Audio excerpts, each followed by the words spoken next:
Hey guys, welcome back to my channel.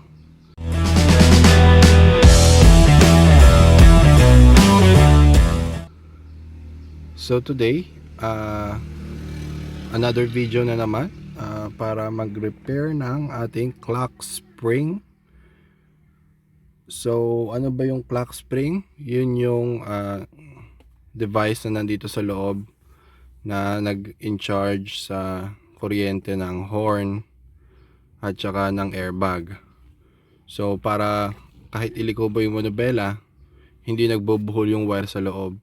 So yung clock spring yung parang nagme-maintain na dumadalo yung kuryente pag iniikot siyang ganun. Doon mini-maintain niya yung kuryente dumadaloy para sa busina tsaka sa airbag.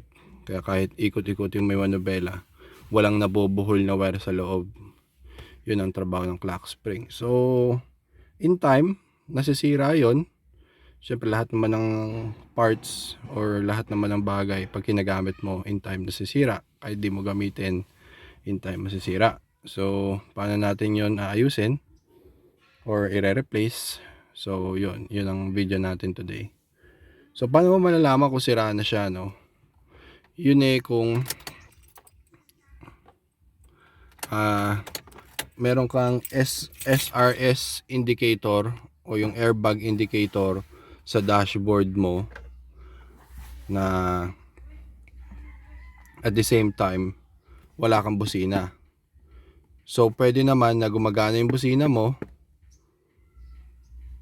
pero meron kang SRS or airbag indicator na nakailaw sa dashboard. So pwedeng clock spring pa rin yun o kaya airbag module, pero syempre clock spring muna. Doon muna tayo sa mga minor bago sa mga major na repair. So ayun, so dahil yung sa akin nakailaw yung SRS niya, may busina ako pero mahirap siyang paanda rin, pero meron. Tapos nakailaw yung SRS airbag niya. So yun, due for Clockspring replacement. So ano ba yung mga kailangan nating tools? Basic lang. We need syempre flat screwdriver pang sikwat, and then Phillips screw kailangan din natin para dun sa tornilyo ng clamshell ng steering wheel. Steering wheel. And then ito importante, hindi mo matatanggal ang steering wheel kung wala ka nito. Iba-iba yung size niya, depende sa kotse, pero for this Lancer kailangan natin ng 8mm na allen na dapat mahaba, long neck siya. Hindi kasi kakasya dun sa loob pagka hindi long neck. Malalim kasi yung pinaka-allen niya. So torque wrench, importante kung meron kayo. At dahil wala ako nun, laga-torque muna tayo. Nag-iipon pa ng pambili ng torque wrench. Ang torque na kailangan natin is yung kayang mag 37 foot-pounds para sa steering wheel. Tapos syempre pinaka-importante sa lahat, yung ating bagong clock spring. Yan. Etong clock spring ko, nabili ko to kay Angelo De Jesus, ang legendary na seller ng mga at mekaniko ng mga Sedja, ang mga Lancer Sedja all generations. Yan. So yan, para sa sasakyan na to, ito yung clock spring na kailangan. Yan, may dalawang wire dito, isang yellow, isang black. Yung black para sa horn, yung yellow sa airbag. Tapos yan, dapat merong parang guard na pwedeng iangat dito sa dalawa. Yan, dalawang connector. Yan, ito ang kailangan nating clock spring. So thank you Angelo De Jesus. Shout out sa'yo, and more transactions coming. Ayun. Okay, start na tayo. First, ang kailangan natin gawin, make sure na bunot na yung battery mo, dahil pag di mo binunot yun, puputok ang iyong airbag. Kaya dapat bunutin mo ang battery, kahit yung negative terminal lang. Bunutin mo siya and then wait for 30 minutes. After 30 minutes tsaka masimulan yung trabaho, para pag nagbunot ka ng wire sa airbag, hindi siya mag-accidentally pumutok. Okay. So then second, dapat diretso mo yung steering wheel. Make sure na diretso siya and yung gulong mo is diretso din. Pag diretso ang steering wheel, diretso yung gulong, meaning naka-center na siya. Yun. Then start ka na. Okay. So una natin gagawin, we will remove this panel right here.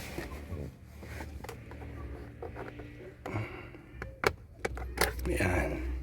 Dali lang naman yan sikwatin. And then tatanggalin mo yung connector na yan, yung yellow tsaka yung black. Ito. Yan, tanggalin mo tong connector na to. And then yung yellow din. Yan. Iyaano mo lang naman siya. Igaganon mo para matanggal yung connector ng airbag. Tapos ito, paghihiwalayin mo lang. Teka, pause ko muna yung video para matanggal ko. Ayun, tanggal na siya guys. Ganun lang, hatakin mo lang. Kasundot lang naman yan dyan. Hatakin mo lang, tanggal na siya. Okay, so yan, ito yung dalawang wire na nandun sa clock spring din, yung yellow tsaka black. Yun, second, pagtanggal mo nyan, dito na tayo. Ito, sinasabi ko sa inyo guys, kailangan nyo ng long neck na 8mm allen. Kasi nandun siya sa loob. Kaya kung bibili yung allen na 8mm, yung may ulo, yung may hindi kakasya. Kaya kailangan mo talagang bumili ng ganito. Mas maganda kung meron kang socket, allen socket na 8mm tas na long neck para magamit mas ano mo siya. Yan, papakagatin mo lang. Nakakagat na yan. Tapos luluwagan natin. Bi-break loose lang natin counterclockwise. Okay, medyo matigas kasi sabi ko nga sa inyo 37 foot-pounds ang torque niyan. Okay, luwagan ka lang saglit. Yun. So yan, I was able to remove the steering wheel na. Hatakin lang siya pag ganun. Pag naluwagan mo na ng maigi yung allen doon sa loob. Yun kasi yung allen yan eh. Yung thread ng allen mismo yung nagpapakapit sa steering wheel. Hindi kita. Ayan. Yun. Yung screw na yun. Yun mismo yung nagpapakapit sa steering wheel. Yung screw ng allen. Yung thread. Ayun. So lagay muna natin sa labas yung steering wheel. Lapag nyo siya ng facing outward. Lalapag nyo siya facing outward para kasi yung airbag niya nandiyan sa loob. So in case accidentally pumutok yung airbag, at least walang tatamaan. Yan. Lapag nyo lang siya sa labas ng facing outward na ganyan. Ayan. So yan, ito na yung clock spring guys. So next, tanggalin natin tong clamshell. Pabukayan na ganyan. Kailangan natin tanggalin yung tatlong screw sa baba. Ito. Yan, ito yung isang screw. Ito yung dalawang screw. And then yung isa dito. Yung malalim na yan. Yun. Tanggalin lang yung tatlong screw na yan. Tapos pwede nating sikwatin to. So yan, balik ako guys. Tanggalin ko lang. Ayun, so all 3 screws remove. Dito sa ating clamshell, pwede natin siyang sikwatin. Okay, yan, sikwat ko na siya. So, pwede natin tanggalin itong ibabaw. Put it there. And then itong ilalim. Dito sa ilalim, iyan nyo lang doon sa keyhole para kailangan i-anoy muna siya. Ayan, pag ganyan. Para matana siya doon sa keyhole. Tapos tsaka mo lang siya mahatak.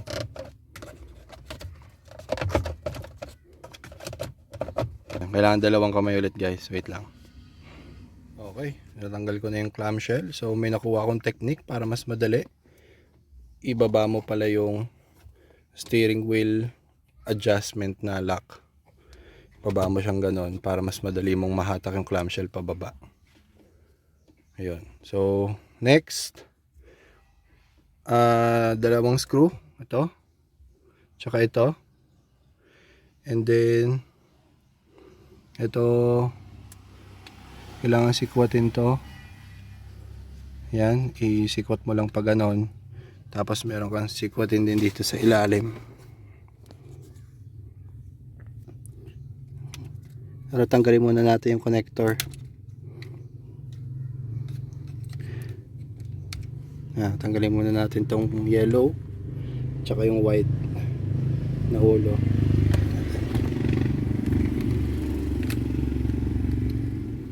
So tanggalin mo lang yung puting yan. Merong parang lock doon na maliit. Pipindutin mo, tas hatak. Tas ito ding yellow. May parang lock din yan. Hatakin mo lang, tas matatanggal mo na yung dalawang yan. Tila lang. Okay. So natanggal ko na yung dalawa. Na connector na nandito. So ayun. Next, tanggalin na natin yung screw. Ito. And then ito. Tapos matatanggal na natin yung clock spring. Okay, tanggalin ko lang muna guys. Okay, so natanggal ko na yung dalawang screw. Pag tanggal mo yan, hatakin mo lang yung clock spring.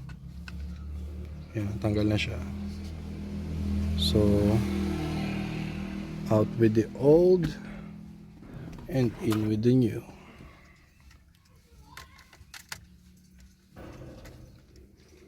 Yan. Okay. Yan. Tapos screw lang, tanggalin na natin tong pin nya.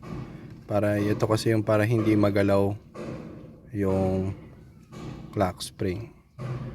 So tanggalin ko itong pin and then screw natin to. So yan. Wait lang. Okay. So with that two screws in place and okay na, secured na siya. So ngayon, make sure lang natin na centered siya, no. Dapat yung dalawang arrow na yan magkatapat. Yan, nakita mo yung arrow. Yan, tsaka yung arrow sa baba, at magkatapat yan para malaman mong center siya.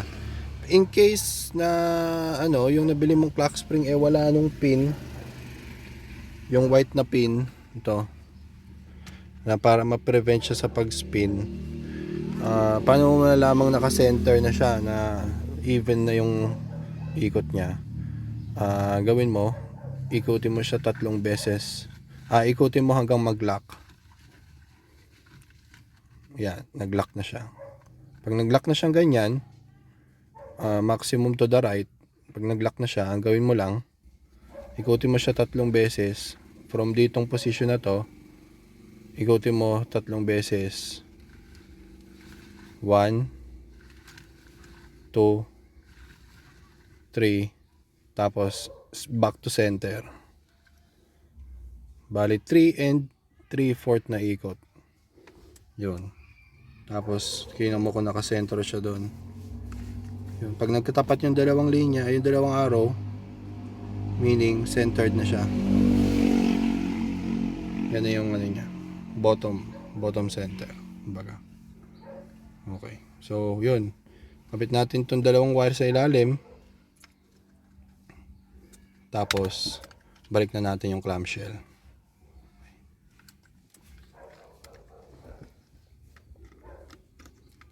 Tapatan lang naman yan. So ito naman,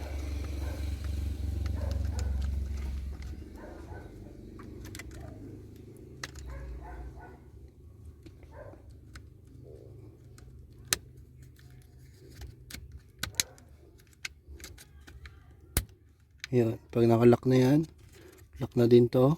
Sara mo na tong guard. Okay. Yan, secured in place. So, next, yung clamshell. Lagay na natin. Okay, so kapakakagatin mo lang yung clamshell.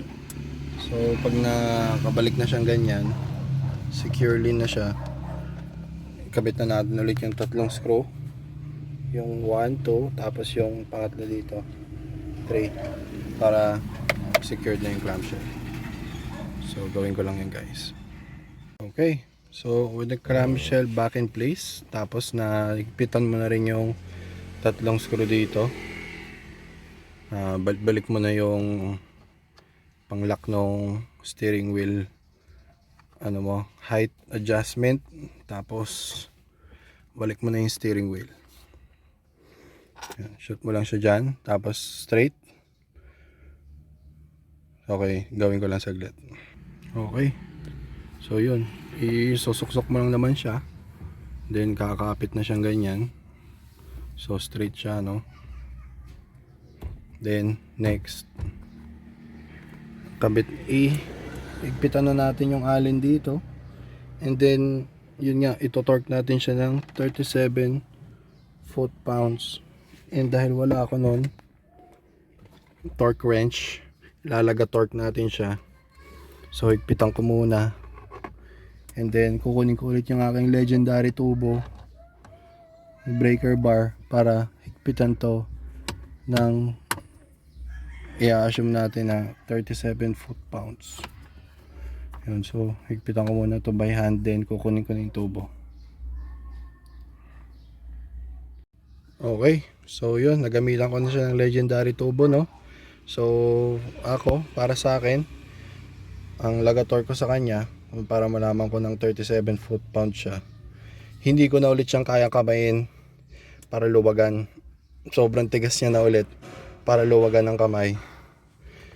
So ibig sabihin, siguro at least kahit papano na reach niya yung 37 foot-pounds. Meron naman niyang plus or minus 4 foot-pounds. So tingin ko okay na rin yan.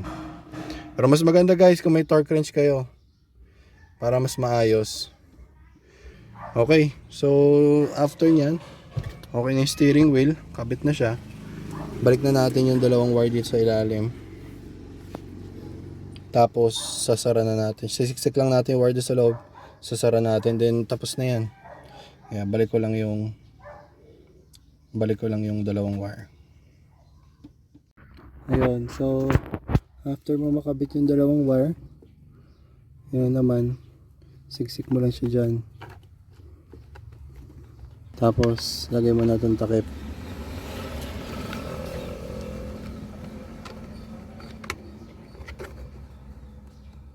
Ayun, okay, so higpitan ko na, no? So pag nakita mo flush na siya dito, flush na rin doon, pati dito sa likod flush na, ibig sabihin okay na, balik mo ng maayos. Okay, so basically done na yan. Tapos na tayo dito sa airbag. Babalik na natin yung negative na battery, tapos start natin. Dapat wala na yung SRS na ilaw sa dashboard. So okay, let's do that. Balik ko lang. Okay, so nakita niya may ilaw na. So balik ko na yung negative terminal ng battery.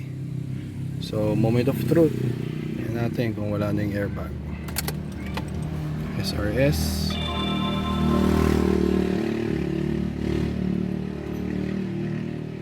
Nawala yung SRS. Okay, so okay, no?